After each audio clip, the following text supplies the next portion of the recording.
Yesu ashimwe, ngiye kwirirwa neza. Ni Ev Ange. Ndabashimiye cyane, Imana ikomeze ibiteho, ibahe umugisha kandi dukomeze no kwihanganisha abantu bose babuze ababo muri kino gihe. Uwiteka akomeze imitima yabo, Uwiteka abahumurize, kandi n'ukuri kuba bakiriho ishimwe rikomeye. Imana ishimwe kuri byose. Nje kubifuriza Pasika nziza. Pasika itwibutsa urupfu rwa Yesu Kristo, Pasika itwibutsa ibyiza Yesu yakoze, Pasika itwibutsa iri zina dufite. Nge akenshi njya avuga ngo ikintu cyiza Kristo yankoreye cyiza muri iyi si mu buzima ni ukumpa agakiza. Ntabwo ari agakiza rero ku munwa, nubwo we yagatanze ku buntu akavuga ngo nta kindi usibye uzanyizera wese, ariko ni agakiza kavuye mu mubabaro mwinshi, kavuye mu marira, kavuye mu maraso, kavuye. Bibiliya iravuga ngo ni umubiri washenjaguwe ngo mu duce dutoya, ari nayo mpamvu niyo dufata sapa, dufata ifunguro ryera bacaca mu duce duto duto, kuko ariko Kristo yasize atubwiye. So rero kwibuka urupfu rwa Yesu Kristo ntabwo ari uguselebratinga ngo tugende turye tunywe, ahubwo ni ukuzirikana mu mutima wacu icyo Kristo yakoze, sibyo?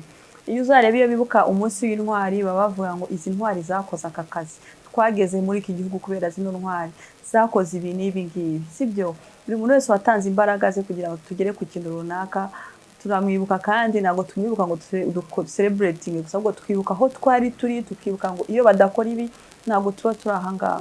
Na Kristo rero turavuga ngo twari mu isayo ry'ibyaha, twari mu rupfu, twari ahantu tudakenewe no kugirirwa impuhwe, tudakenewe no kugirirwa imbabazi, ariko we aremera atanga ubuzima bwe. Biragoye, Bibiliya iravuga ngo biragoye ko umwana w'umuntu yitangira undi, kandi koko biragoye, atari umwami w'abami ubikoze.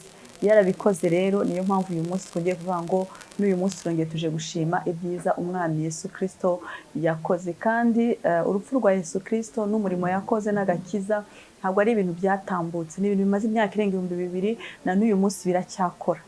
Uyu munsi biracyakora. Uyu munsi mu minota 5 umuntu uza gukizwa arinjira mu mubare wabakiriye iyo redemption, uko gukizwa, uko gutabarwa, uko gukizwa kwavuye ku mwami. Nuza kujya mu masaha 2 nuko biri bugende, uzaza nejo nuko biri bugende. Nukuvuga ngo periode y'ubuntu igizwe no kwakira agakiza. Iyo usomye Bibiliya avuga ngo abamwizeye bose yabahaye ubushobozi bwo kwitwa abana b'Imana, ariko aravuga ngo yagize abazamwizera bose. Abazamwizera bose nibo bazinjira muri iyo jani yo kugendana na Kristo, sibyo? Iyo rero tugiye kureba, ugiye kureba umuntu wagupfiriye cyangwa witanze ku bwawe, ureba how come yababaye. Niyo mpamvu tubyita sacrifice. Sacrifice ni igihe umuntu ababarira undi, hari ikintu avunikira, hari ikintu koko. Abateolojiye bo bavuga ko uriya mubiri wa Kristo wakozwe imyaka hafi 400 kugira ngo umwami Yesu Kristo aze awambare, kubera ko umubabaro yakubiswe, umubabaro yababajwe ntago ari umubabaro usanzwe, sibyo? Nta n'umuntu urawubabazwa muri iyi si, ntawe. Yesu yarabivuze neza mu gice cya 53 uhereye kuri 1, aravuga ngo ese, arabaza ngo ninde wizeye ibyo twumvise, ngo kandi ukuboko kw'Uwiteka kwahishuriwe nde? Niko Yesaya abaza, ngo kuko yakuriye imbere ye nk'igishenjegeri, ngo nk'igishyitsi ngo cyumburira mu butaka bwumye, ngo ntiyari afite ishusho nziza cyangwa igikundiro, ngo kandi ubwo twamubonaga ntiyari afite ubwiza bwatuma tumwifuza. Ni ukuvuga ngo Bibiliya bavuga ukuntu atari afite ubwiza, ko hari naho yajyaga avuga ubutumwa ibi byose bitaratangira gukubitwa, bakamusuka akagwa mu bihanamanga, ariko akongera agahaguruka akagenda. Hari ahantu avuga ngo bamubajije ngo se mwigisha iwawe ni hehe, arabasubiza ngo abana b'abantu bafite aho bataha, ngo n'ingunzu zifite aho zarika, ngo ariko umwana w'umuntu ntabwo afite ahataha. Ni ukuvuga ngo ubuzima uko yakiriwe kuri iyi si ntabwo bwari bushimishije, still na n'ubu ntabwo arabona ahataha, kuko aho we ashaka gutaha ntabwo tumukundira nk'uko bikwiriye. Niyo mpamvu n'iyi minsi yagiye ijyaho, kubera ko umwana w'umuntu aroroshye kwibagirwa, kugira ngo umunsi ukuwundi tujye twibuka igikorwa Yesu Kristo yakoze. Memu n'abana batoya bazajye batubaza Yosuwa ari kwambuka Yorodani ngo yavuze ngo bashyiremo amabuye ngo kugira abana banyu nibaza bakababaza ngo ese aya mabuye yagiriyeho iki, ngo mujye mubabwira ukuntu twavuye muri Egiputa, ngo mujye mubabwira ukuntu twambutse inyanja itukura, ngo mujye mubabwira ukuntu twabaye mu butayu, ngo mujye mubabwira ukuntu twaciye hano muri, ngo uwo munsi ngo imvura yari yaguye amazi ageze hejuru, ngo ku buryo n'ayo mabuye kuyambuka byari ibibazo. Ariko umwami Imana aravuga ngo mujye mubyibutsa abana banyu. Natwe iyo Pasika ije, umwana ufite imyaka 5, 6 cyangwa Noheli kaza cyangwa nuza ziriya za Pentecote, baratubaza ese mama papa ese bibereye hiki, ese iyi minsi mikuru ni iki? Mujye mwibutsa abantu icyo Kristo yakoze, kuko umuntu memoire ye apaho yuko umwanzi azakayivangavanga, ariko memoire ihora yibuka neza icyo Kristo yakoze. So ntabwo rero ari celebration ngo turye inyama turye inkoko, ni ukuri ibyo turabikora, ariko tubanza kuvuga mu mutima wacu mu muka wacu ngo ni ukuri Kristo warakoze kuko watwitangiye. So ntabwo rwari urupfu rero rworoshye kuvuga ngo ntitubwibuka, tugomba guhora tubwibuka. Cyakoze turwibuka twebwe abakijijwe tunezerewe twishimye, nubwo tubabazwanya n'urupfu rwa Kristo, kuko abari muri iyi si ngo abahuje kwizera ngo barababarana, niko Bibiliya ivuga, ngo bahuza umubabaro. So ariko hano muri Yesaya batwereka buryo ki rutari urupfu uru rusanzwe. Sinzi ko hari urupfu rusanzwe, ariko uru rupfu rw'umubiri rwababaje Kristo kugeza kuri urwego rwari urupfu rukuraho urupfu rwa mbere, kugira ngo ruveho nako rukuraho urupfu rwa kabiri, kuko urwa mbere rwo ntago Kristo yari kwitanga muri bene aka kageni, sibyo? Rwari urupfu rukuraho urupfu rwa kabiri kugira ngo habeho umuzuko. Uwo muzuko ugaragaze ko hari ubundi buzima, kugira ngo tuve mu kintu cyo mu kigare cyo gutekereza ngo mu gitondo tuzajya tubyuka mu gitondo twoge tujye mu kazi, twirwe muri biro, twirwe muri business, twirwe nijoro dutahe turyame duhunikire mu gitondo twongera umwaka uzunduze. No, ahubwo ni ikimenyetso kitwereka ngo ubu buzima uko bumeze hari ubundi buzima, kandi ni ubuzima bwiza, sibyo? Ni ubuzima bwiza. Is why to celebrating ngo he is risen, yarazamutse. Nuvuga ngo ni ubuzima. Niba turi abakristo dusa na Kristo tugomba kuvamo tukajya mu bundi. So Yesaya yari yakomeza asobanura, ntabwo nareka kwasoma kubera ko havuga neza urupfu rwa Yesu Kristo. Tekereza ko ni igice gifite ibice bikeya, ariko haba hasobanura ampe kumva ko ukuntu Yesu Kristo yababajwe muri iyi si, sibyo? Ngo haravuga ngo twamubona uko twamubonaga, ngo ntiyari afite ubwiza bwatuma tumwifuza, ngo yarakubiswe. Abantu bakinye iriya filime ya Passion de Christ baravuze ngo ntago twebwe abajuife dushaka ko abagombe kuriya, bakoze mu buryo kibagaragaza how come yakubiswe, kandi iriya ni film, ariko abari bari kuri tele baravuze ngo ubwiza bwe ntitwari dufite kubwifuza, kuko ngo umubiri wari washenjaguwe, yari yababajwe cyane, sibyo? Ngo yarasuzugurwaga, ngo akangwa n'abantu, ngo yari umunyamibabaro, ngo wamenyereye intimba, umutima yaruzuyemo intimba. Kuko ngo ababizi bavuga ko umunsi yageze ku musaraba ngo yabwiye umwami Imana ngo ese kuki wanyibagiwe, ofete noneho yari yambaye wa mubiri nk'uyu wacu tubabaza, ubumana bwari bwagiye, sibyo? Niyo mpamvu cyitwa igitambo. Umwami Imana yaje akambara umubiri akitamba, niko bimeze, ariko ni ikintu kigaragara how come yaje kubabara noneho akabyumva, sibyo? Ngo yarasuzugurwaga akangwa n'abantu, ngo yari umunyamibabaro wamenyereye intimba, ngo yasuzugurwaga n'umuntu abandi bima amaso, ngo natwe ntitumwubahe, kandi still n'ubu turacyabikora. Gusa Yesu yaratsinze, ariko asiga avuze ngo kereka umwana wo kurimbuka, we akazi ke yarakarangije, arangije atanga n'inzira yoroshye. Aravuga ngo uzanyizera akizera ijambo ryanjye, akizera ko napfuye, akizera ko nazutse, uwo ngo azaba umwana w'Imana, azaba akuweho ibindi byose byo mu buzima butambutse. Ngo ni ukuri kuri kane, ngo ni ukuri, ni ukuvuga ngo ni ukuri nubwo byagenze gutyo, ntago wari umurimo w'ubusa, ni umurimo watangiwe isi kiremwa, aho Abrahamu Imana yamweretse ngo ntabwo ari imbyara ahubwo ni urubyaro. Ntago rwari urugendo rworoshye, rujya gusa nka rwa rugendo rwa Yosefu twabonaga ko yagiye yagurishijwe tukabona ko biroroshye, ariko nyuma tukaza gusanga ko ari Imana yamutumye. N'urugendo rwa Kristo ntago rwari rworoshye. Ababizi neza, bababyize neza, cyangwa Umwuka Wera yahishuriye, bavuga ko mu nama y'agakiza ngo baravuze ngo ninde wavumbura kino gitabo mu byahishuwe birimo, ngo bose baraceceka, ngo ariko bagiye kubona babona umwana w'intama wanesheje, ngo intare yo mu muryango wa Dawudi, ngo iravuga ngo ndaje neshe, ndaje nkibumbure. Ntago cyari igitabo cyoroshye, byari ibingibi tubona ngo isura ye ntiyari ikunzwe, ngo yari umunyentimba, yahoraga babaye. Aha ndashaka kugira ngo mbanze mbumvishe ibyo turimo celebratinga Pasika, ariko yavuye hehe, sibyo? So ngo nukuri intimba zacu nizo yishyizeho, ngo imibabaro yacu niyo yikoreye, ngo ariko twebweho ngo twategereje ko ari umwango, twatekereje ko nk'uwakubiswe n'Imana, twatekereje ko nta mwana w'umuntu wakubita undi ku rwego rumeze kuriya, kubera ko mu muco wabo bari bafite ukuntu bakubita abantu bakababamba, ariko bo barabirebye bavuga ngo Yesu yabibona mu mayereko. Ni ukuri ibintu twabonye nta handi hantu twigeze tubibona. Na Petero yarabibonye aravuga ati reka da, njyewe uriya muntu ntabwo muzi, ko yavuze ati umuntu ukubiswe kuriya n'ubwa mbere, ni n'umuntu wabaye kondane nta cyaha yakoze. Urabyumva? Noneho akanababazwa cyane kurusha abandi bose bagiye bakubitwa bababara, sibyo? Ariko niko byari bimeze, kugira ngo duhe agaciro ibyo Kristo yakoze. Ngo imibabaro yacu niyo yikoreye.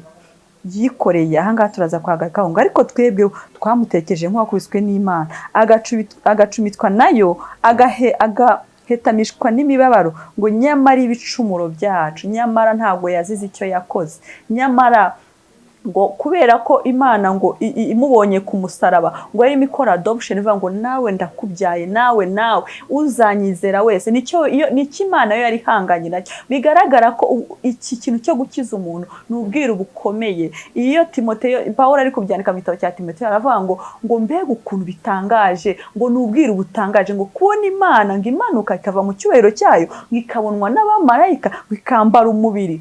Urabyumva? Ibyo byose ntabwo byapfuye gukorwa. Niyo mpamvu tugomba kubifata for granted, nk'aho ari ibintu bisanzwe. Ni akazi gakomeye Kristo yakoze. Ngo nyamara ibicumuro byacu, ibyaha byacu, ibicumuro byacu, indwara zacu, imivumo yacu, za karande, ibi nibyo yakubitiwe, ibi nibyo byatumye ababara, sibyo? Ngo nyamara ibicumuro byacu nibyo byacu yacumitiwe, ngo yashenjaguriwe gukiranirwa kwacu, ngo igihano kiduhesha amahoro, igihano kiduhesha freedom, igihano tugesha kwakira agakiza mu ngo kiduhesha amahoro, ngo cyari kuri we, ngo kandi imibyimba ye niyo adukirisha. Ngo twese twayobye nk'intama zizimiye, twese twabaye nk'intatane, Uwiteka mushyiraho gukiranirwa kwacu. Ngo yararenganye wa mugabo urimba ngo yararenganye yicisha bugufi, ngo yararenganye, ngo ariko yicisha bugufi, ngo ntiyabumbura akanwa ke, ngo amera nk'umwana w'intama bajyana kubaga, ngo cyangwa nk'uko intama icecekera imbere y'abayikemura, ngo niko atabumbuye akanwa ke. Yari misiyo, nta kundi kuntu yari kubigenza. Birashoboka nawe ko atarazi ukuntu uwo mubabaro uzaba umeze, kuko Yesaya we yarabyitegereje avuga ati ni ukuri nkurikije ukuntu abibonye, navuze nta mwana w'umuntu wakora ibi. Twatekereje ko ari Imana yabikoze. Ngo guhemurwa no gucirwaho iteka nibyo byamukujeho. Reka turekera ahangaha. So nashaka kugira mbanze mbumvishe rero ko uyu munsi yo tuwibuka tugomba kwanza tukareba fondation y'iyi ntsinzi dufite. Ese yavuye hehe? Yavuye ku mwami w'abami wagize gute? So rero mu maeglise amwe namwe baraza gusangira ifunguro ryera, baraza kwibuka neza umubabaro wa Kristo, ariko uko yasize abitubwiye ngo mujye mumanyura umugati, muvuge ngo uyu ni umubiri wa Kristo turiye. Mwongere mugire gute? Mwongere mufate amaraso nayo muyanywe, kugira ngo mujye muhora munyibuka.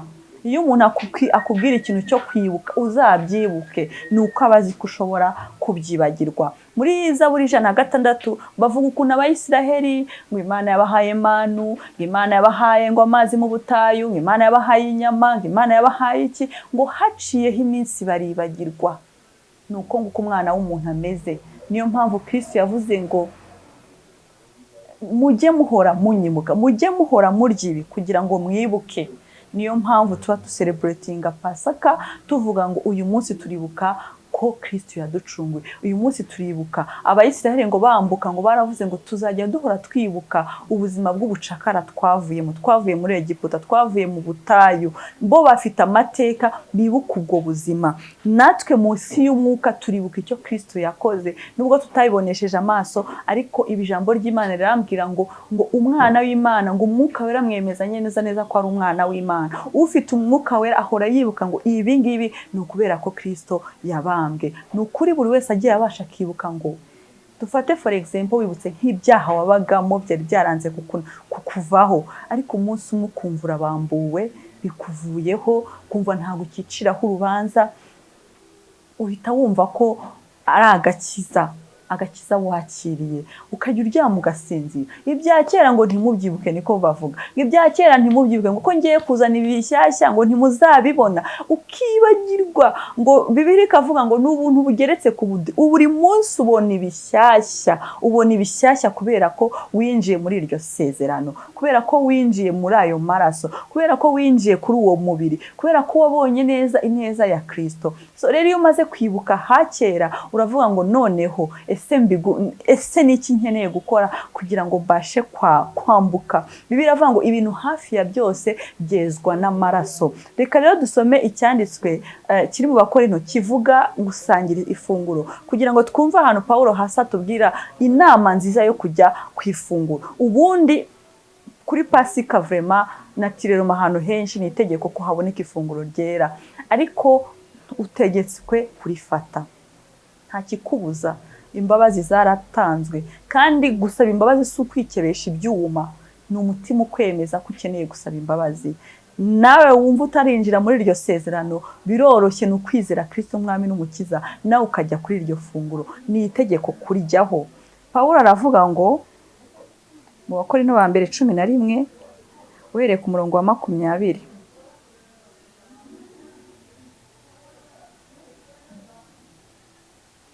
aravuga ibyo guterana, avuga iby'ifunguro ryera. Aravuga ngo byongeye kandi iyo muteranye ni hamwe ntibamuteranyijwe no gusangira ifunguro ry'umwami wacu by'ukuri, kuko iyo murya umuntu wese yikubiriye ibye agacura abandi. Hano nyine Pawulo afite ukuntu yabonaga Abakorinto bafite ukuntu bari barafashe ifunguro bakarigira ibintu by'akavuyo, agacura abandi, nuko umwe arasonza naho undi akarengwa. Mbese ntago biyumvishaga ko ari ubuzima bwa simbole bw'ikimenyetso kitwibutsa icyo Kristo yari yarasize avuze ngo mujye mwicara hamwe musangire. Akomeza avuga ngo mbese ntimufite ingo zanyu? Byari byarabaye akavuyo, ngira ngo natangiriye kure, ngo aba arizo muriramo no kunyweramo. Kadukomeze aha kuri 23 avuga ngo nuko icyo nahawe n'umwami wacu kumenya ngo nicyo nabahaye, ngo namwe yuko umwami Yesu Kristo bamugambaniyemo yenze umutsima akawushimira akawumanyagura, akavuga ati uyu ni umubiri wanjye ubatangiwe. Ofete before ko ajya kubambwa bifatika, yabanje abereka ikimenyetso cy'ibyo agiye gukora. Stili tweye natworohereje, ntago bisaba ko tubona ayo maraso, bisaba ko tubona ibigoye, ni ukumanyura umutsima gusa, ariko n'umutima uri ufite conviction wemeza ibyo turimo, atari ibintu by'akavuyo, sibyo? Nkuko yagaragaje ko baza bagasahura ngo burumva babashaka ko barakoraga ibicapati byinshi n'amaji bakaza ntibabikuhe consideration bakabisahurira muri karabareba, baravuga ati abantu bizababera umuvumo nibatabikora neza. Ngakawushimira ngakawumanyagura, akavuga ati uyu ni umubiri wanjye ubatangiwe, mujye mukora mutya kugira ngo munyibuke. Ngo n'igikombe aragifata akigenza atyo, bamaze kurya ati iki gikombe ni isezerano rishya ryo mu maraso yanjye, murye mukora mutya uko muzajya munyweraho kugira ngo munyibuke. No mu l'Evangile de Jésus-Christ iyo babisubiramo bavuga ngo nukugira munyibuke. Ibintu ntago tubikorera ngo duhage, ntago tubikorera iyindi mpamvu, n'ukwibuka urupfu rwa Yesu Kristo, n'ukwibuka igitambo yatanze, kugira ngo noneho ni tuna celebrating tujye tuvuga ngo n'ukuri yataba Yesu ntago mba meze gutya, sibyo. Hari nk'igihe umuntu aca muri iyi mihanda ifite imisozi ukareba hejuru ukabona y'inzu ukavuga ati nukuri umuntu uhatuye arakijijwe, ariko njye ndashima Kristo ko ntavukiye hariya, ko ibyo ni bifatika, ariko ndashima Kristo ko yahisemo ko mba ahantu hakwiriye, sibyo. So iby'agakiza iyo ubyumvishe neza mu mwuka no mu mutima wawe ubona ko ibyo Kristo yakoze, ukabona ko ari ikintu gikwiriye. Iyo ataza kubikora namwe murebe ukuntu biba bimeze, isi imeze nka Sodoma na Gomora. Kandi tekereza n'ubu bijya gusa ko ariko imeze, ariko harimo 7,000 by'umwami Imana bitarapfukamira Bayali, barahari. Kandi iyo bazakuba badahari, isi iba yarageze gute? Yararangiye. Arakomeza avuga ngo ni igikombe akigenza atyo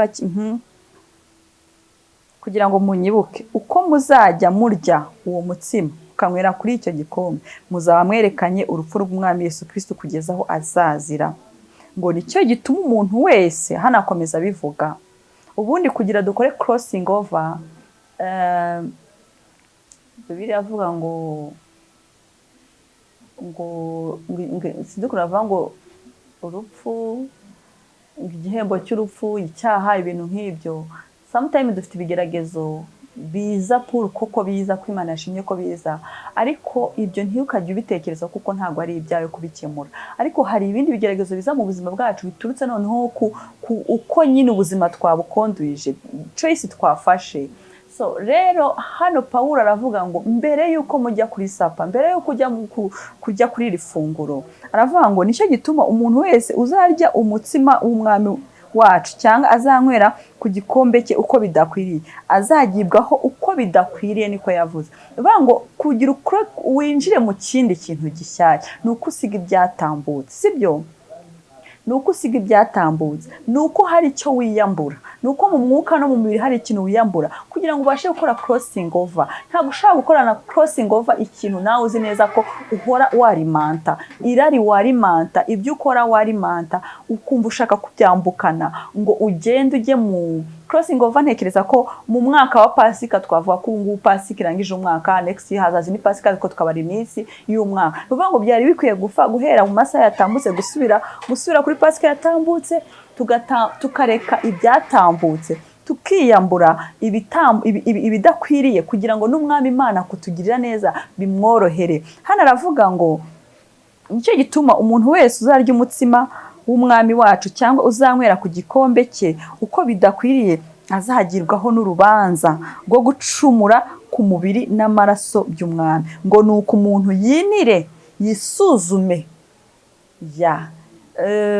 Crossing over kenshi nkunda kumva bavuga ngo ibya kera crossing tuve mu bikene, mu bitugoye, mu burwayi, mu gisuzuguriro, muri za karande, tusa. Ariko iyo urebye ijambo ry'Imana rihera kubanza koza umutima before yuko ducrossinga ngo tugende tujye ahandi.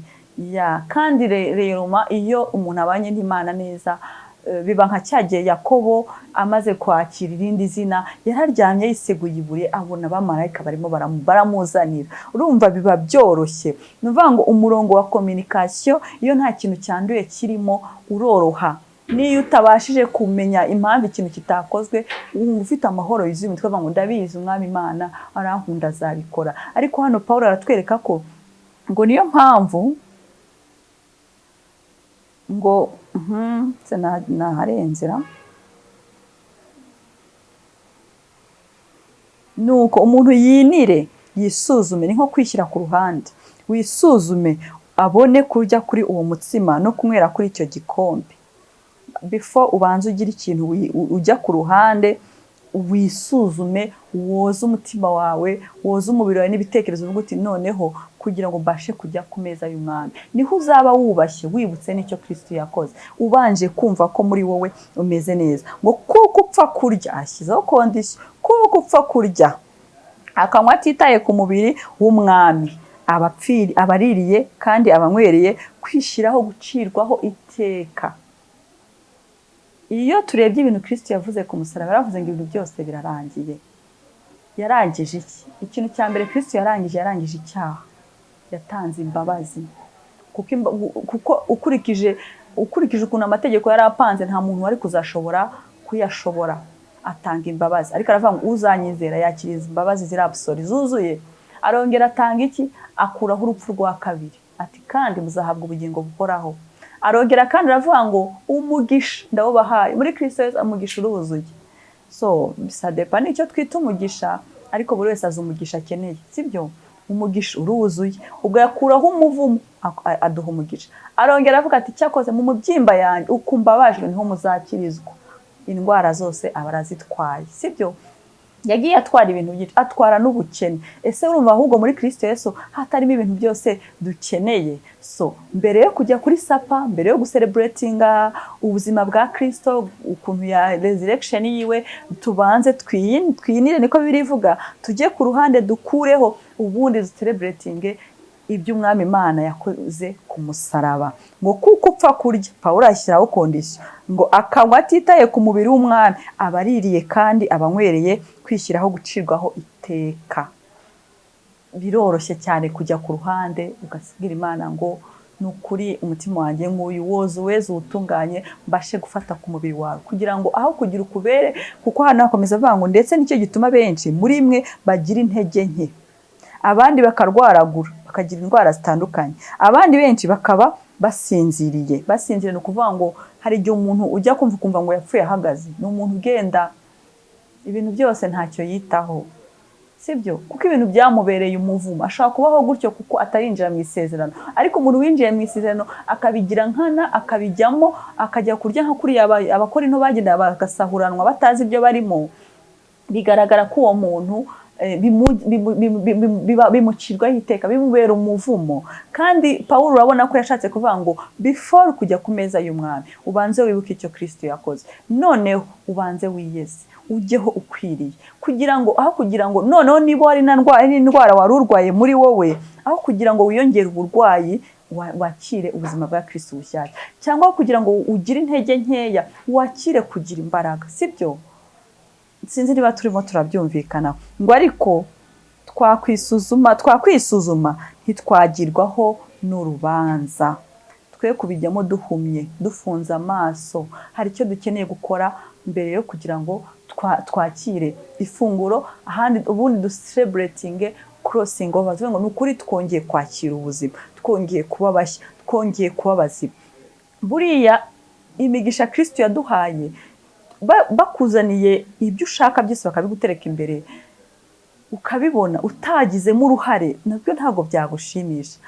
Umuntu muzima yishimira kuba productive, kugira ikintu akora. Ngo nkeneye gukora iyi projet igareyisisa, nkeneye urumva iyo wongeye kwakira sapa, wagiye kwakira umubiri wa Kristo, wakira kuba muzima mu mwuka, wakira kuba muzima mu mubiri, then noneho ibyo wifuza gukora ama projet ukayakora umeze neza. So noneho hanavuga ngo nyamara iyo duciriweho urubanza rw'umwami wacu duhanirwa nawe kugira ngo tutazacirwaho iteka hamwe n'abisi. Nuko bene data nimuteranire gusangira, murindirane. Mbese niyo mpamvu byitwa gusangira kwera. Gusangira kwera, mugire kwera kugira ngo mubashe kujya gusangira, kugira ngo uko gusangira bibyara umusaruro mu mutima, mu mwuka, mu mubiri, bigire n'umusaruro mu buzima bwacu bwa buri tangible bufatika, mu buzima bwacu bwa buri munsi. So nagize ngo mbibutse kugira ngo iyi celebration tuyicelebrating, tuvuga ngo ni ukuri Kristo yaciye muri ibi, ni ukuri ariko yaratubwiye ngo kugira ngo dukomeze kometana nawe tujye duhora twiyibutsa ibi ngibi. Ndabashimiye, ngiye kubasengera kugira ngo iyi Pasika ibe Pasika y'umwuka, ibe Pasika yo mu mwuka. Niyo utabona icyo wifuza kubona kuri Pasika, agakanzu keza, akakweto keza, ugiye gucelebratinga, ahubwo mu mutima wumva ufite umuneza, wumve wishimye. Ujye uba nka Pawulo avuga ngo niba ari njye wari mu mwuka, niba ari njye mu mubiri simbizi, ariko yaravuze ati nagiriwe ubuntu ngera mu isi, mu yindi si. So umutima wawe wumva unezerewe, wumve kandi nakuriya kuntu wabanje kwinira ukajya ku ruhande, wicara uvuga uti nukuri nta muntu dufitanye urubanza, nukuri nta muntu wumva nababaje, nukuri umutima wanjye uri amahoro, nukuri numva nta kintu kinshiraho urubanza, kugira ngo no gusabana n'Imana bikorohere. Mbese iyi Pasika igihora ihari kugira ngo tubashe kwera duse n'Imana. Mureke dusenge rero kugira ngo Pasika itubere ubuzima.